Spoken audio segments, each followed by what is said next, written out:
You probably have your preseason football publication in hand, your favorite, or maybe two or three. So we've got preseason awards, we've got recruiting, we've got recruiting visits, camp weekends, 23 and 24 classes, trying to impress the scouts and the coaches, all sorts of stuff going on as we head toward media days and August camp with the wholesome one right here at the Voice of College Football for Miami Football Talk.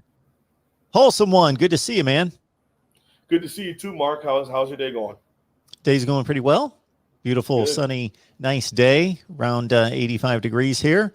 So as I say many times, I cannot complain about the weather here in Connecticut from May to October. The rest of the year I can do without, but May to October, we're in pretty good shape. I can't complain. Trust me, I feel that exact feeling. Here in Fargo, we really appreciate June till about September. And then after that, it just we had snow. Mark, we had snow here May 16th. Snow. So. Yeah, May 16th, we're pretty well into the 70s here, if not the 80s. We were in the 20s still. For as much as Connecticut's way up there, and you look at Fargo, South Dakota, it doesn't seem like a big difference, but yeah, you're up. Fargo, South Dakota, North Dakota, South Dakota. Sorry.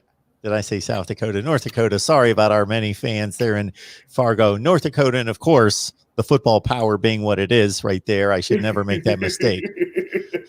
Forgive me. God, it's all right. All right, let's move on to Miami football talk before I get myself into further trouble here. With other states and other fan bases. All right. Bubba Bolden and Lou Headley, the punter. Yep. Named on a couple preseason watch lists for their respective positions and also All-America teams. Yeah, I mean, at the end of the day, Mark, is it the be-all, end-all, and should we be bamming down the door? We got the best safety and the best punter in the country. Yeah. No. Like, it's exciting to see your players get all that hard work and be recognized for what they did on the football field. I mean, Lou Headley had the highest net punt rate in college football history. He broke a NCAA record last year, but a lot of people don't even know that because, Miami was a very mediocre team and in certain games looked horrible. So, excuse me. So, we're happy to see him get that opportunity. People know I'm a very big fan of guys like Nestor Silvera and guys like Bubba Bolden.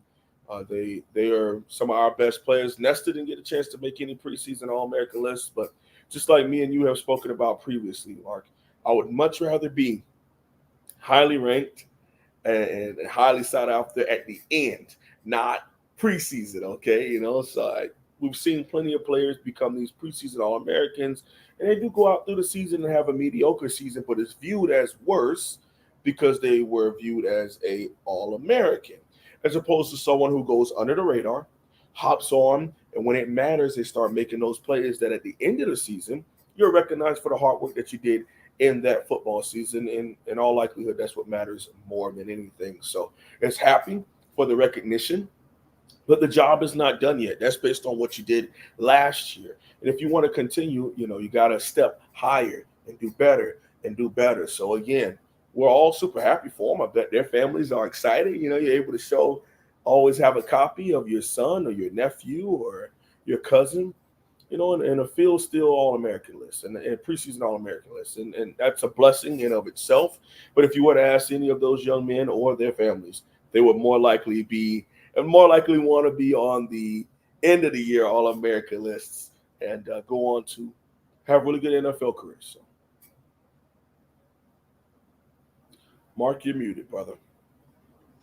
I'm going to say, wholesome one, that the other thing that happens is that some players, based on reputation or based on just playing at a big name school, get placed on the preseason team or get the preseason recognition, don't have a good season. And if particular fan bases or particular people aren't really paying much attention, they still look at them as being an outstanding player, a great player, because they got all these preseason awards, and they really didn't, especially if they don't have a stat line, if they're kind of hidden to, again, I'm not talking about the people that are educated on the sport or really watching and paying attention, but some of those people that aren't paying attention, and if maybe the player's playing an offensive or defensive line position doesn't play very well, and it doesn't stand out to people, but they've got this reputation. Maybe their reputation is bigger than what they achieved that season, and they're still, just because they got their name splashed all over the place before the season started, a lot of people didn't notice that they underachieved. I've seen that happen a lot. And another thing, Mark, is you look at a young man like Zion Nelson. I've been on here before, and I've been very careful with my approach to it, but you look at a young man who was in a battle the first half of that season, lost the battle to John Campbell, and he plays the last 6 games. He did solid, but then he's getting all this NFL top 10 pick hype. And you know what? If the young man goes out there and has a so-so season, because he's still building and he's still growing as a young man, really learning and honing the craft and honing his physique. And then you're going to have people who come out here and call him a bust if he's not in there when the draft comes around. First of all, he still has 2 years left for eligibility. Who's to say he's even joining the draft, next February? So it's the preseason stuff. Again, we're happy to see it, because yet again, you're recognizing what happened before. But at the same time, you still want to make sure after the season is done that we've taken things to a different level as a program and for them as individuals. Because the winningest programs are always going to have those people on there anyway. If you're Georgia, you're going to have them on there. If you're Bama, if you're OU, if you're Clemson, if you're Ohio State, you're going to have those people there. And in some instances, Mark, just because let's say a young man like Jafari Harvey, he comes after a young man like Chase Smith. Well, and also the Bosa brothers, some preseason magazines will put Jafari Harvey in there because they're like, well, he plays DN at Ohio State, so he's probably going to be really good. You've seen things of that nature too, because a lot of people have preseason lists. And preseason All-American list soon to come. The Mark Rogers TV preseason All-American list. But Wholesome one's going to keep pushing that until I do it. Oh, absolutely. I like that. With summer camp coming, and considering your expertise in breaking down technique, scheme, that sort of thing, give us a feel for those first couple days of fall camp in regards to, let's go to the trenches. Let's get in the trenches. Let's start with the offensive, defensive line. What those guys are working on. What are the fundamentals and the techniques to get them back from square one, to get them, ramped up and ready to play? Well, I'll start off on the defensive line, something I've had to do personally at the collegiate level, and I'll go to offensive line for high school level, but I've seen it done in the collegiate level also. We spend a lot of time clashing and running into each other, so you can observe from not too far away. The biggest thing is kind of getting their bodies back together, because you're going to have young men whose bodies have either coming off injuries or they've been going ridiculous in the weight room and they're kind of beat up. So the biggest thing that a lot of defensive line coaches are going to get to, we're going to start on our starting stances, man. Let's make sure we understand our starting stances. We've already gone through on the board before we go out there in pads or before we go out there running around. We're going to go through a couple of walkthroughs, mental walkthroughs.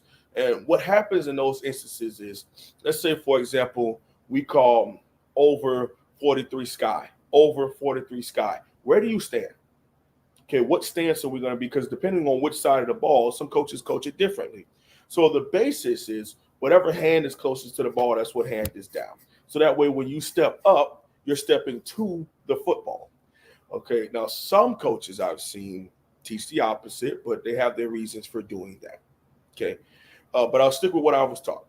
And the other thing is, when you're getting those starting stances and you're getting off, a lot of coaches, you're going to have the head defensive line coach that's standing behind them, trying to make sure that they're going in the same gaps. Some instances, you're going to have a GA or a QC or an assistant standing on the side. What their view is to make sure that you're getting that flat back. We're not popping up. Because the instances, you don't want to get any of that muscle memory when someone takes that step as a defensive lineman to get their shoulder pads and their chest up. Because at the end of the day, we're going to lose the battle. okay, if we're standing straight up.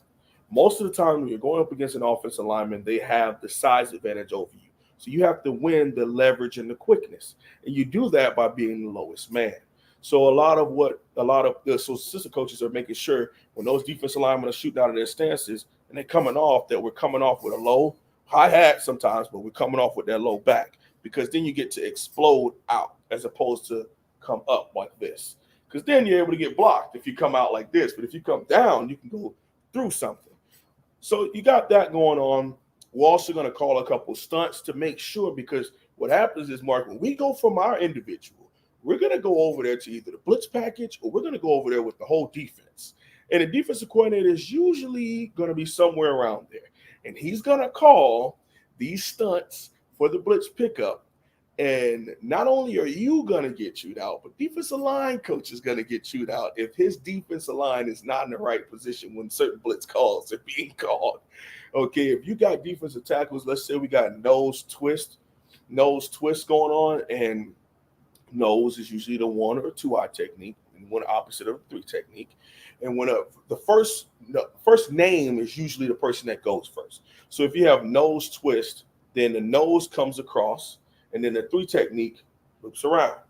In some instances, you may have the reverse. Okay, you go just regular twist will be the 3 technique that goes, and then the nose loops around him.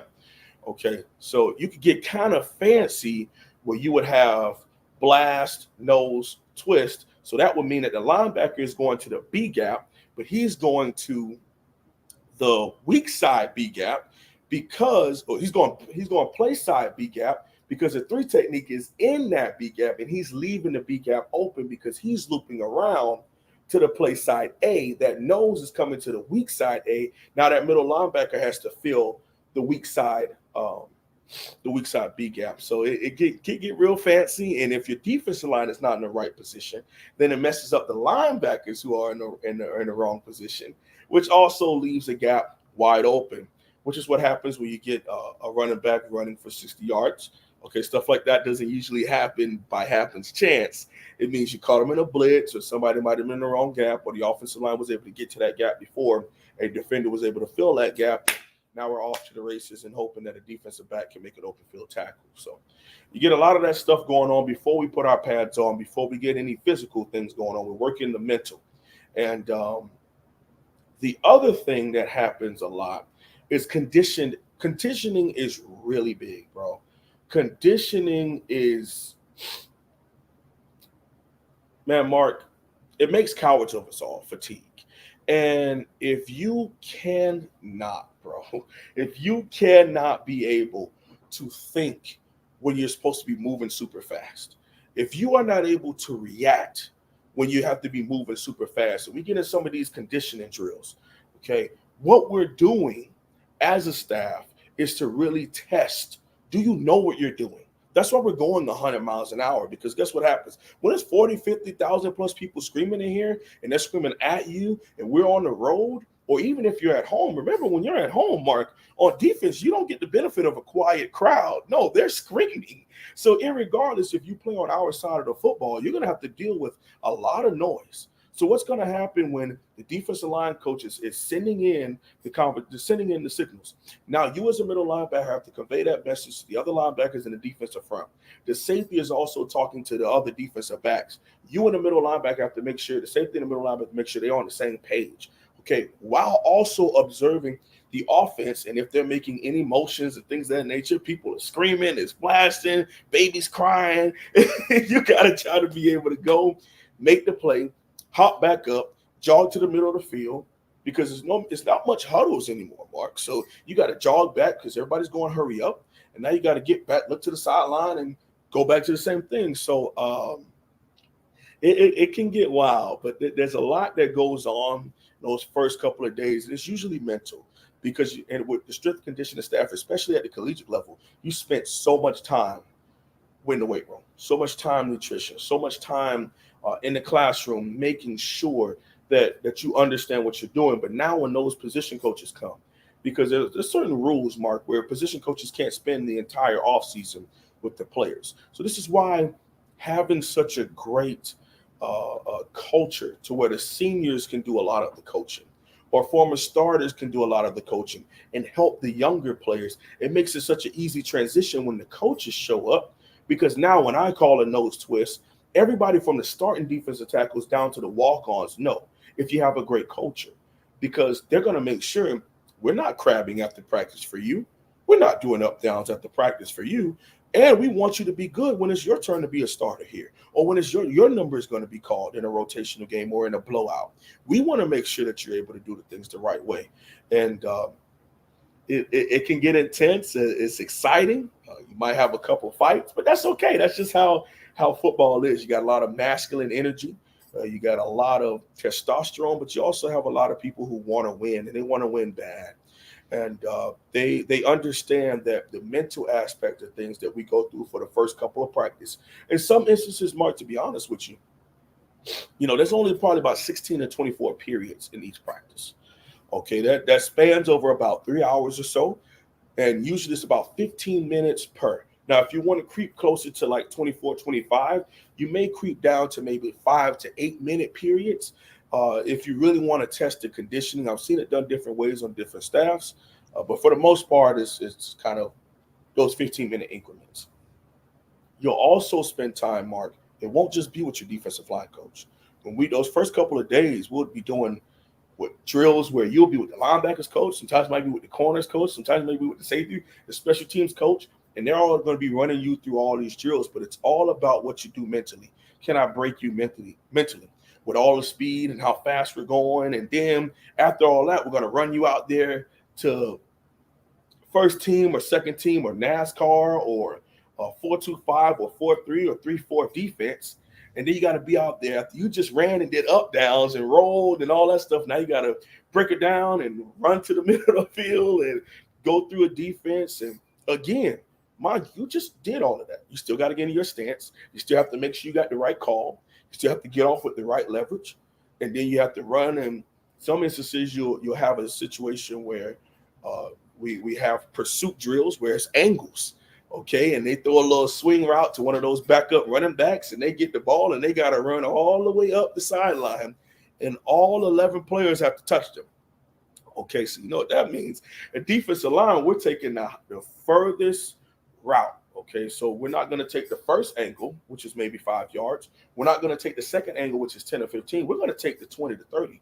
Okay, so we're sprinting farther so that we can try to meet you, because it wouldn't make any sense for the slower player to try to cut you off this way. We're going to miss you. So we're going to be able to meet you at the furthest point, and hopefully, even though we're not going as fast, hopefully, since you're all the way back here, we can catch you on the rock, and then you hit them and give them a nice thud, and you jog to the sideline. Pursuit angle. Mark, I'll tell you, the number one thing is you not doing no talking, Mark. You trying to catch your win and see if you got to go out for the next rep, or to see if no, everybody didn't touch him. You got to do it again. Now you got to jog back out there. They're going to call a different defense. They're going to call a different slant or a different coverage, and you still got to make it all the way down there. And all 11 men have to touch the ball. So that's kind of an insight to what happens on the defensive side of the ball, and it's on a lower level. I bet what I just explained is something minor at like Ohio State, but I can say from as a player and what I do now, that's kind of what we do on the defensive side of the ball. Excellent stuff. We're joined here by the Wholesome One every Thursday to talk Miami football with you. Please consider the Super Chat. Also understand that you can bypass YouTube by contributing at Venmo, PayPal, or Cash App. I would just ask that if you're contributing to this show in particular, that you would make note of that. All right. There's been all sorts of comments because, of course, the game one being of the magnitude that it is against the national champion and against most likely the best coach in the history of the game, that all sorts of Miami fans in comments, both that we've both seen, Wholesome One in the live chat, and then also to the various videos that come in, and a number of comments that come into the live stream after the live stream posts. A lot of Miami fans are taking offense to this thought that this is an automatic loss. Now, we've both stated, and I think we're both in the same territory, that it's not an automatic loss. Mhm. Miami's going to go out there and compete. Miami's got a top 15 football team.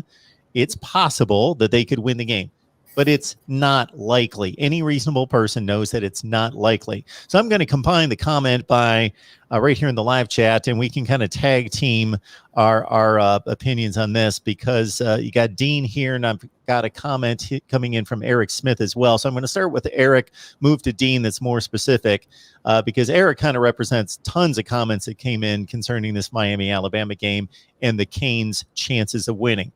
Can either of you give a football reason as to why you think this Alabama team this September will defeat Miami?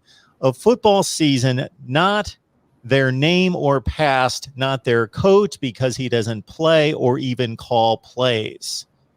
And then we'll hit more particular and specifically the trenches. Okay. A football reason. So what happens a lot in this game is it's 11 on 11. And in certain instances, the game has now creeped to truly being 11 on 11, because for the longest, it was 11 on 10. Here's why I say that. The quarterback is a position where it was very, very dependent on getting the ball to other people. But depending on the offensive line and depending on the quality of the people that he was throwing the ball to, okay, they had to really put the game in other folks' hands, literally put the ball in someone else's hands to help them lead to a victory, right? About mid-90s, late 90s, there was a guy at Nebraska. Okay, Mark, you know where I'm going with this. Tommy Frazier. Yes, sir.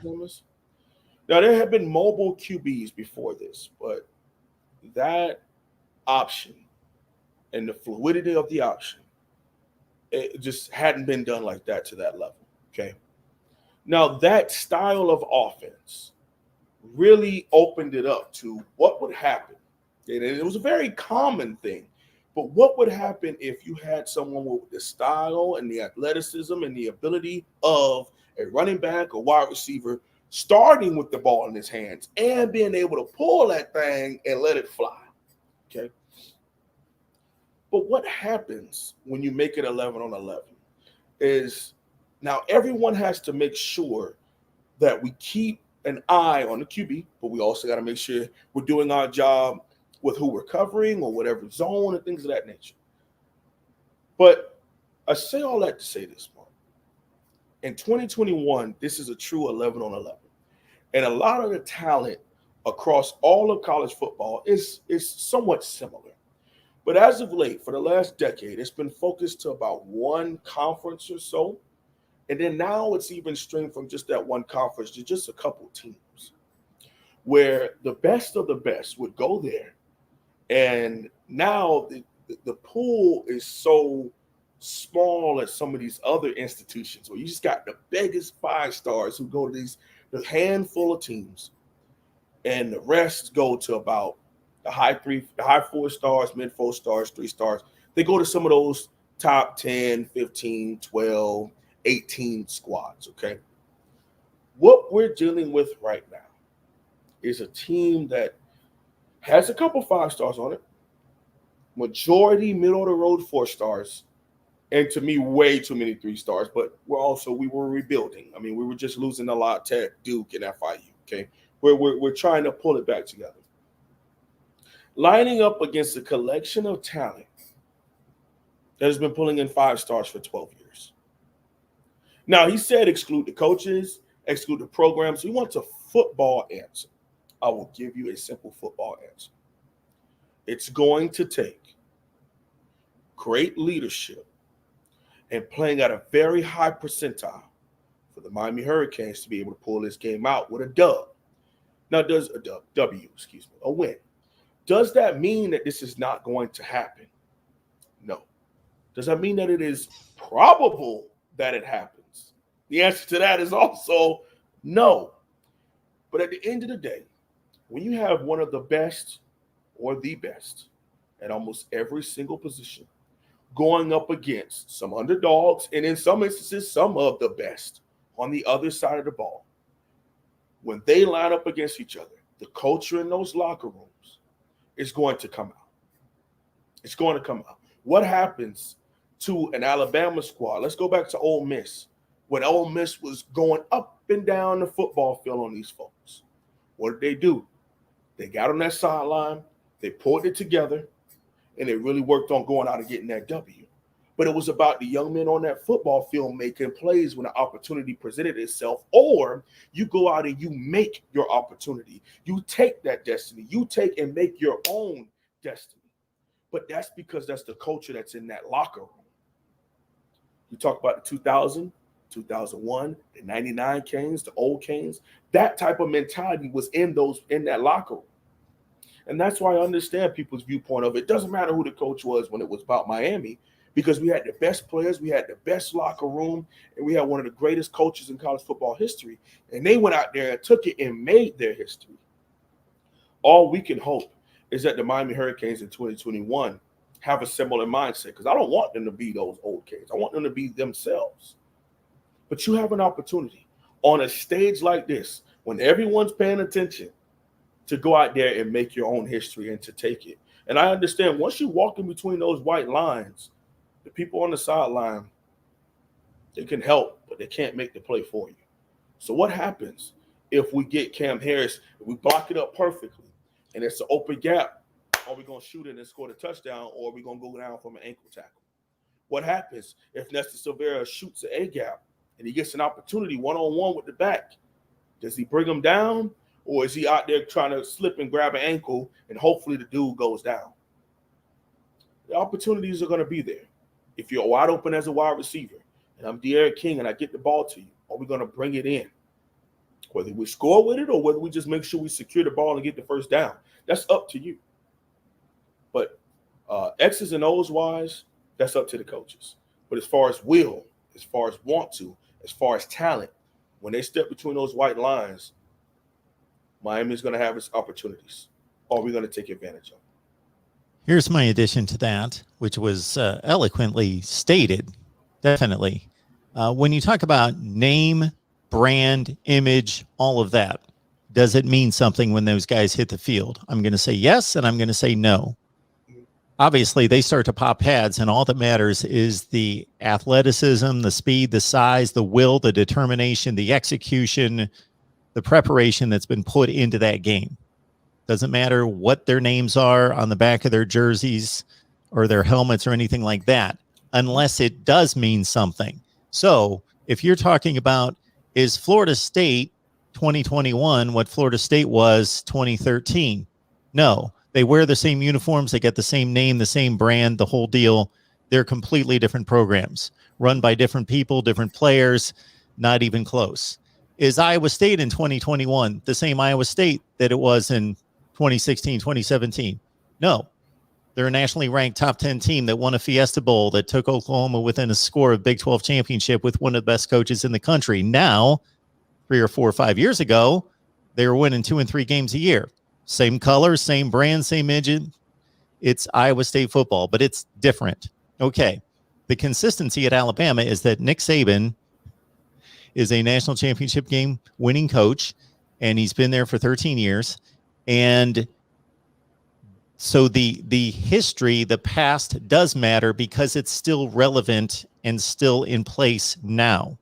Mm-hmm. The Florida State example, the Iowa State example, those are completely different programs and teams than they were just 3 and 4 years ago. Mm-hmm. Alabama, though, they've got a history in this game, meaning a neutral site game against a big non-conference opponent. West Virginia, Clemson, Virginia Tech, Michigan, Wisconsin, USC, Florida State, all those teams, they blew them out. And some of those teams were really good. The USC team won the Rose Bowl that year, was a top 3 team in the nation. The Florida State team was coming off a really good season, had the potential to be really good, was ranked preseason number 3, on and on. Wisconsin was really good. Arguably been number 1, number 2. Yes, none of those teams, none of those games were 1-score games even. Alabama beat them all by at least 2 scores, usually 3 and 4 scores. So Alabama, then if you want to speak to the present, Eric, this Alabama defense is almost the same defense that played last season. They're almost bringing back their entire defense. Yes, they lose some great players, as they always do, to the NFL. Too much is being made of them losing some tremendous star players, but everybody focuses on quarterback, running back, wide receiver, because those are the guys that handle the ball that everybody watches. And I get that. They lost one of the greatest players in the history of college football, Devontae Smith. It's remarkable. They have a wide receiver room that is loaded with talent, but they're largely unproven other than John Mechie. Slade Bolden played some last year, caught about 25 passes, but Jameson Williams comes in from Ohio State. So we've just seen this over and over and over and over. Yes, they have a combination of a lot of great players and good players that are coming back. And sure, they've lost a lot. They always lose a lot. But until I see something different, I'm going to expect Alabama to be one of the 3 or 4 best teams in the country, if not the best team in the country.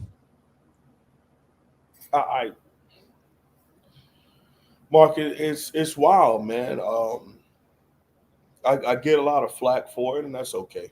But so I'm not necessarily surrendering this game. I just understand what we're going up against, and all we can do is hope and pray. You know, I'm not here to kiss anyone's ass. Like, it doesn't give me anything to kiss Coach Saban and his staff and kiss them up. They don't even know who I am.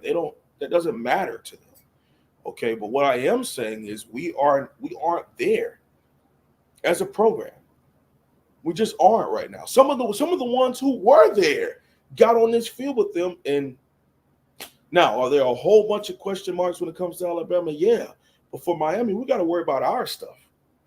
We got to get a lot of our stuff in order. And yes, are we one of the most talented teams in the ACC? Second or third? Some instances you could say second because North Carolina lost a lot. But a lot of those guys are freshmen and sophomores. Vontae Williams, James Williams, Leonard Taylor. Yeah, those are freshmen. Those are all freshmen who are coming in, and our coach has shown a way of favoritism to where we won't even see those young men for a little bit. So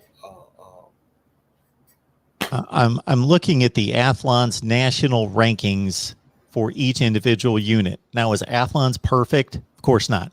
Are they going to miss it on some of these? Of course. The rankings aren't perfect. We just talked about preseason rankings.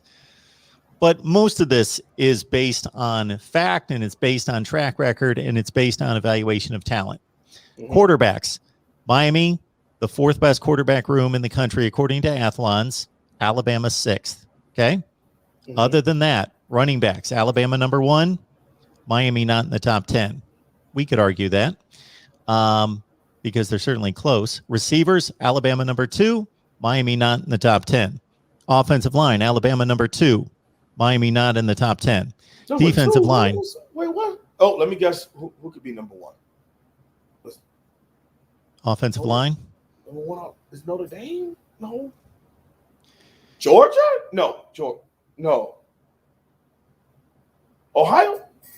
Who's number 1? Athlon's has Ohio State 1, Alabama 2, Georgia 3, Clemson 4. I knew it, Ohio State. Defensive line, Alabama number 4. Miami not on the list. Linebackers, Alabama number 1. Miami not on the list. Defensive backs, Alabama number 1. Miami not on the list. Now, again, are these rankings perfect? Of course they're not. But do they mean something? Yes, they do. That's been proven over and over and over. Okay. Lewis Papp says, quick celebrating individual achievements with the turnover chain. So you're going to tell Alabama to stop celebrating with the turnover belt? We've had some interesting discussions about the turnover chain. Hey, man, listen, the turnover chain, it's big, man. It took over sports for a while, and still to this day. I mean, people knock home runs in the MLB, and they put a chain on them. So I'm just saying, if you want to call Miami irrelevant, that's on you. But it's we started that, and then all these props followed behind it, which had some semblance of doing this motion over someone's neck when an individual thing happened to them.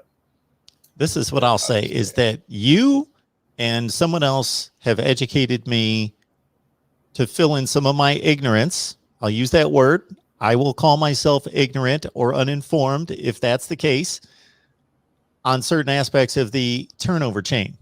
So I've gained some level of respect for the turnover chain. Do I like the turnover chain? Not necessarily. It's not my thing. I'm a 53-year-old guy, but it shouldn't be my thing. Those are 18 to 22-year-old guys. So I realized that means something more to them that I would have probably been excited about when I was 20 years old too.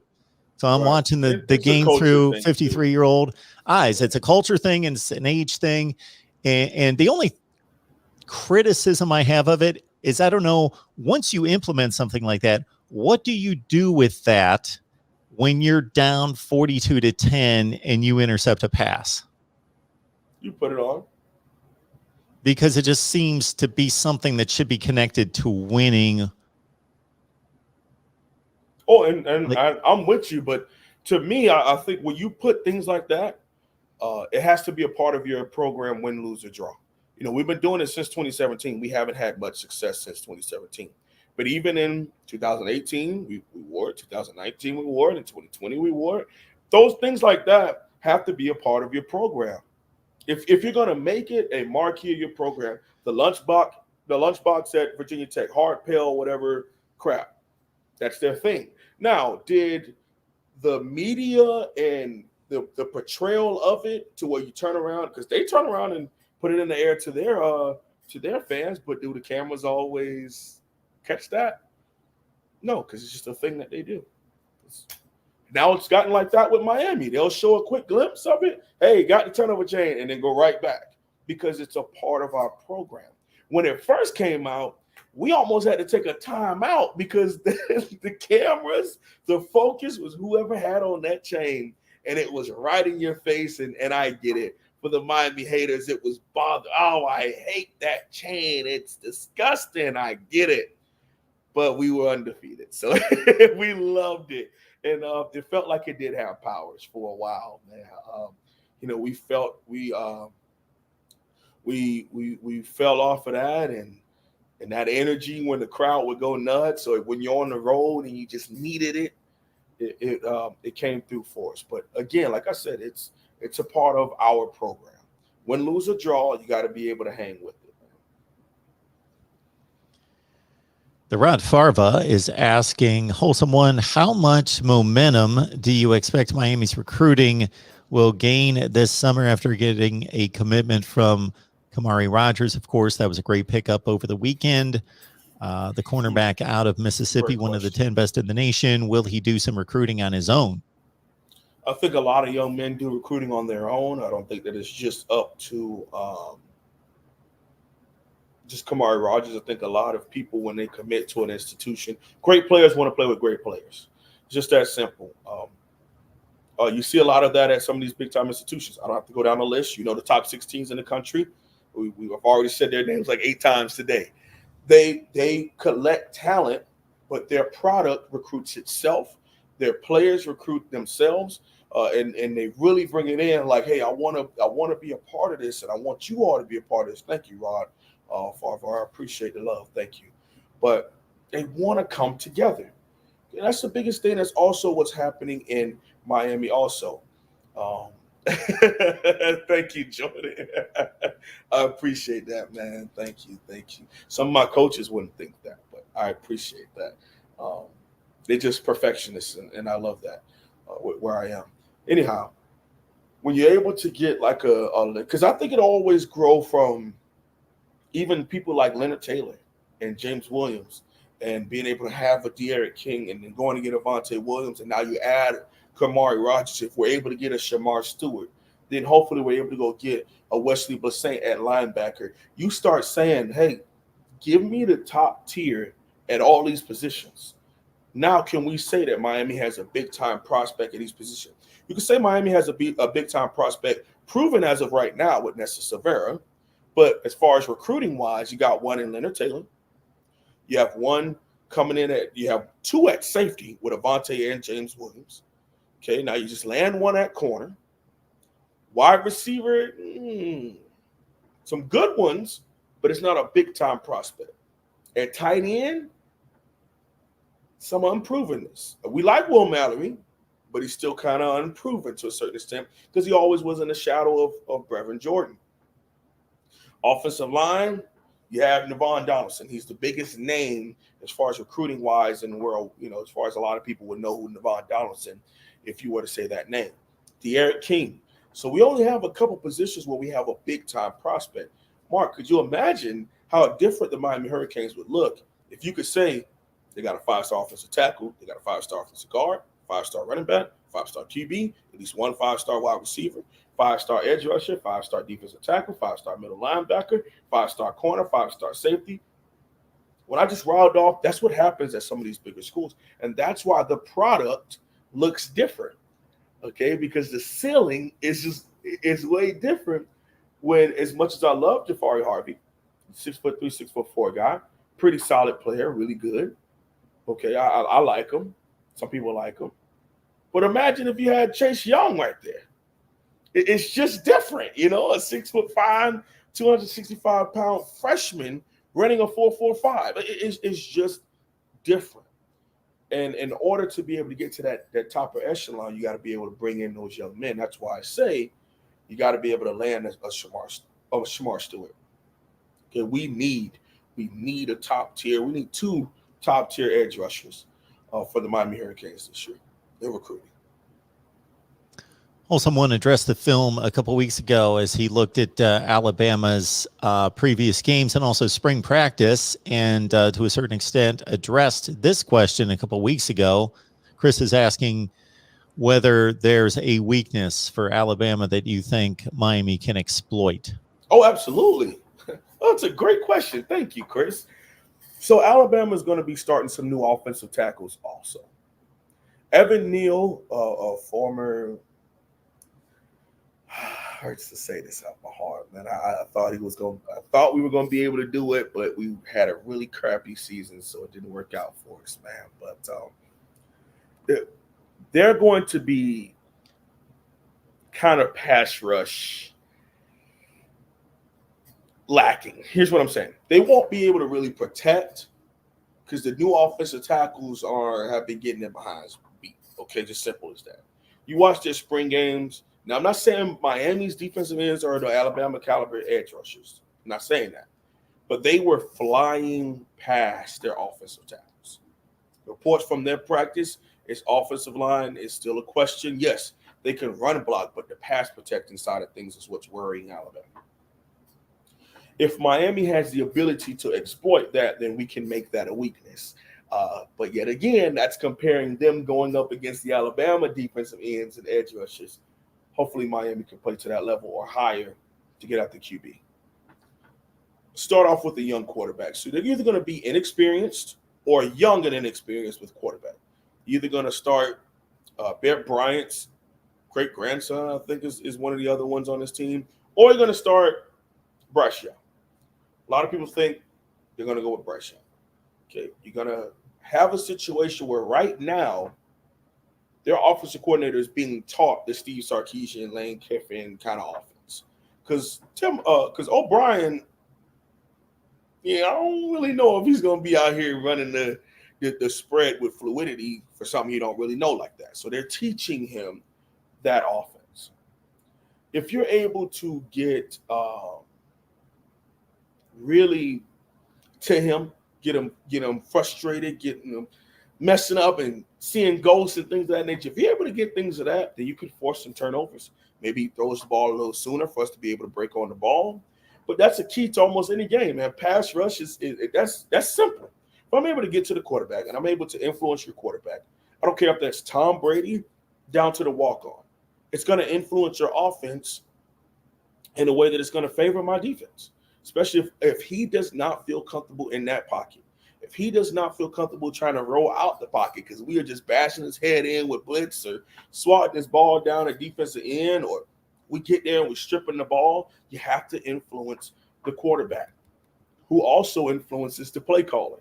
Because if the play caller is not too comfortable with the pass protection, not too comfortable with his QB and his comfortability on that football field, he's not going to call some of the same plays as if he was comfortable with what was happening on his football field with this quarterback and what the protection of the QB. Defensively, maybe if we can get Josh Jobe in a one-on-one situation, speed-wise, because his man coverage is kind of iffy. He's their returning number one. So if we're able to exploit that with, I don't think Harley will be out there. I think Harley will be in the slot or going to number two.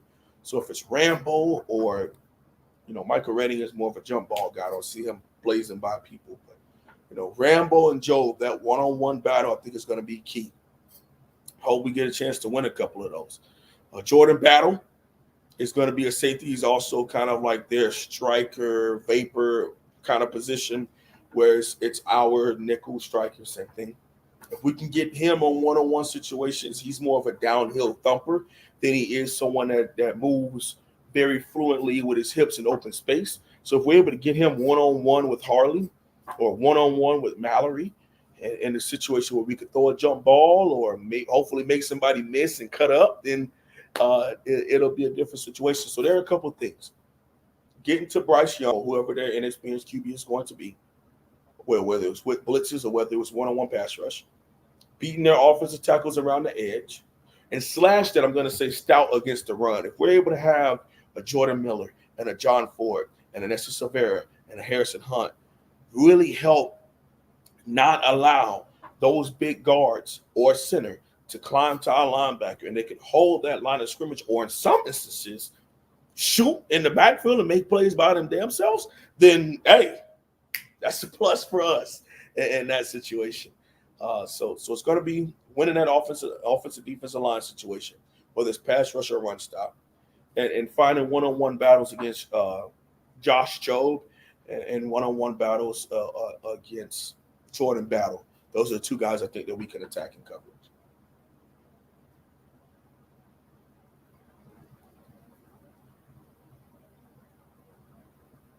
Mark, you're muted again, buddy. I'm doing that because I keep coughing, so I'm getting over a bit of a chest cold, so I keep muting and forgetting. But, a lot of recruits being bantied about here in the live chat. Yeah, I see the back and forth with recruiting. Mark, at the end of the day, I know we're getting towards the end of our show. I will say this. I love where we are right now recruiting.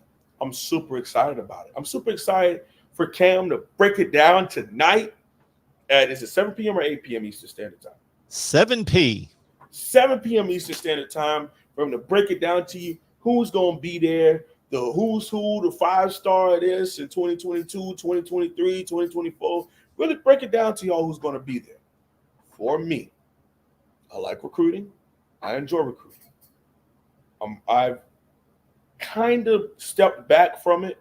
Not saying that you get hurt or butthurt about it, but you really get an understanding when it comes to being a Miami fan and all these dang decommits over the last couple of years.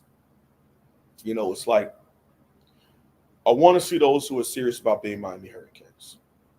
I know it's kind of an old school view, but it's just you get to that point, man, where you invest a lot of time and the young man kind of spurns your institution and kind of dirties your name. It's weird, man. So it's not really my cup of tea anymore. I really want to see. I'm excited when people commit to the University of Miami.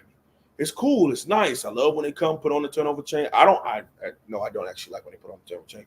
I think the turnover chain should only be reserved once you put pen to paper and you come on your first official visit and you're already on our team. Then I think you should be able to put on our chain. That's just me. I don't make any decisions. I'm just saying you have to be an official member of our roster to wear the chain, in my opinion. Whether a commits to you or not shouldn't be based on whether he gets to wear the chain.